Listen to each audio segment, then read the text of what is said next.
একটা মেয়ের হাজারো স্বপ্ন থাকে আর হাজারো স্বপ্নের কিন্তু বিয়ের পরে মাটি চাপা হয়ে যায়। সেই স্বপ্নটা কিন্তু সবারই পূরণ হয় না। আর আশা করি আমার স্বপ্নটা যে পূরণ হয়েছে তাও কিন্তু আমি বলবো না।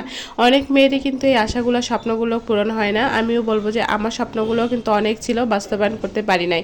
হয়তো বা নিজের কারণে করতে পারি নাই, বা আমার হয়তো বা ভাগ্যেই ছিল না। এখন ভাগ্যের লিখনটা দিতে পারবো না, কারণ ভাগ্যে আছে বলে কোনো কথা নাই। আপনাকে কিন্তু নিজেকে ভাগ্যটা তৈরি করে নিতে হয়। তো যাই হোক, আপনারা অনেকে আমাকে কমেন্ট করেন যে আপু আপনি কি খেতে বেশি ভালোবাসেন? তো হ্যাঁ, আমি খেতে খুবই ভালোবাসি, আমি ঘুরতেও তেমন ভালোবাসি। আগে কিন্তু আমার কখনো এরকম ঘোরাফেরা হয়নি। এখন কিন্তু আমি সব জায়গাতে ঘুরতে পারি স্বাধীন মতো। এখন বলবেন কেন আপনার হাজব্যান্ড আগে ঘুরতে দেয়নি, এখন আপনার হাজব্যান্ডকে সব জায়গায় ঘুরতে দেয়? তো হ্যাঁ, এখন কিন্তু আমার হাজব্যান্ড সব জায়গাতেই ঘুরতে দেয়। আমার হাজব্যান্ডের কিন্তু কোনো বাধা নিষেধ নেই। আগে ছিল, আগে যখন তার বাবা মা ছিল তখন কিন্তু একটা বাধ্যতার মধ্যে আমাকে থাকতে হয়েছে, তাদেরকে দেখাশোনা করতে হয়েছে। তারা অসুস্থ ছিল, তো সেই কারণেই বলি যে তাদেরকে হচ্ছে দেখাশোনার কারণে হয়তো বা তখন আমার হাজব্যান্ড ইচ্ছা থাকা সত্ত্বেও হয়তো বা আমাকে সব জায়গায় নিয়ে যেতে পারেনি, ঘোরাতে পারেনি, বা আমার স্বপ্নগুলোকে পূরণ করতে পারেনি। কিন্তু এখনও যে আমার সেই স্বপ্নগুলো পূরণ হয়েছে তাও কিন্তু না। এখনও কিন্তু আমার সেই স্বপ্নগুলো পূরণ হয়নি, কিন্তু আশা করি আস্তে আস্তে আমার স্বপ্নগুলো পূরণ করবো ইনশাল্লাহ।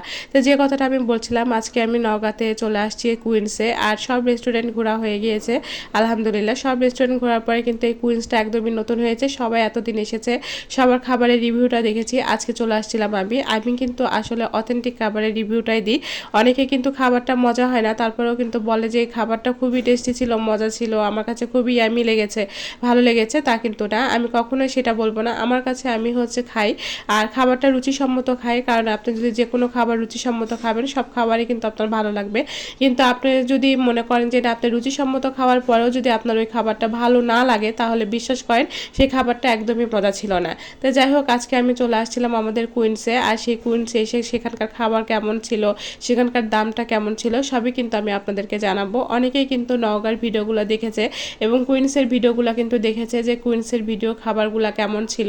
আজকে আমি এই জন্য কিন্তু হচ্ছে খেতে আসছি, এবং আমি অবশ্যই আপনাদেরকে জানাবো যে আসলে আমাদের নওগাঁর যে কুইন্সের আছে সেই কুইন্সের খাবারগুলো কেমন ছিল, বা সেগুলোর ডেকোরেশনগুলো কেমন ছিল। ডেকোরেশন ছিল মাশাআল্লাহ খুবই সুন্দর, দেখতেও হচ্ছে আমার কাছে খুবই ভালো লেগেছে। ডেকোরেশনের কোনো মানে কমতি এখানে ছিল না, খুবই সুন্দর ছিল, পরিবেশটা খুবই সুন্দর ছিল। আজকে শুক্রবারের দিন ছিল, আর শুক্রবারের দিনের কারণে এতটা ভিড় ছিল, কিন্তু বিশ্বাস করেন এতটা ভিড় হয় না। কিন্তু সবাই কিন্তু হচ্ছে অফিস আদালত শুক্রবার শনিবার দুদিন বন্ধ থাকে, আর এই 2 দিন বন্ধ থাকার কারণে সবাই কিন্তু চায় যে তার স্ত্রী সন্তান নিয়ে বেড়াতে। তো যাই হোক, আজকে আমরাও বেড়াতে বের হয়েছিলাম, আর চিন্তা করলাম যে কুইন্সে যাওয়া হয়নি, কুইন্সের খাবারগুলো কেমন সেটা আজকে ট্রাই করব, আর ট্রাই করে অবশ্যই দেখব।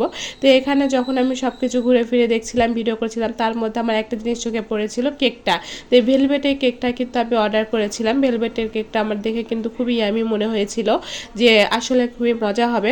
তো এই জন্য আমি অর্ডারটা করেছিলাম। আসলে খাওয়ার পরে কিন্তু আমি আপনাদেরকে রিভিউটা দিতে পারবো যে আসলে খাওয়ার পরে সেটা কেমন ছিল। তো কেক অর্ডার করা হয়েছিল, তার সাথে কিন্তু আমি আরও বিভিন্ন খাবার অর্ডার করেছিলাম, আর সেই খাবার দাবারগুলো কিন্তু আজকে কেমন ছিল সেটা কিন্তু আমি আপনাদেরকে বলছি যে কেমন ছিল। কিন্তু এখানকার ডেকোরেশনগুলো মাশাআল্লাহ খুবই সুন্দর ছিল, আমার কাছে খুবই ভালো লেগেছে। আর খাবার দাবারের কথা এখন আসি, যে খাবার দাবারকে আমি কেন সবসময় বলি যে হচ্ছে ভালো, আবার কখনো বলি যে না একদমই বাজে হয়েছে।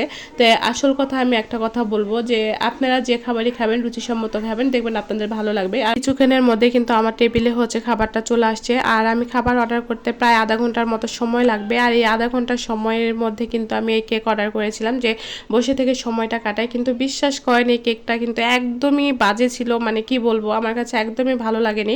এখন অনেকে হয়তো আমার ভিডিওটা অবশ্যই শেয়ার করবেন, যে আসলে সবার কাছে মুখটা এক না, আমার টেস্ট আলাদা, আপনার টেস্ট আলাদা, আপনার কাছে ভালো লাগতে পারে। কিন্তু বিশ্বাস করেন আমিও বাসায় কেক বানাই, আমি নিজের বাচ্চাকে আমার বাসার কেক তৈরি করে খাওয়াই, কিন্তু এখানে কেকের কোনো স্মেল ছিল না, কোনো কিছু ছিল না। আসলে ডালডা দিয়ে এটার একটা ক্রিম বানানো ছিল, আর একদমই বাজে ছিল। সেখানে শুধুমাত্র আপনার লবণের একটা টেস্ট পাবেন, কোনো ধরনের হচ্ছে খাবারের মজাটা পাবেন না। এটা গেল কেকে। তারপর আমি নান, এখানে কাবাব এগুলো অর্ডার করেছিলাম, সাথে কিন্তু আমার একদমই ভালো লাগেনি।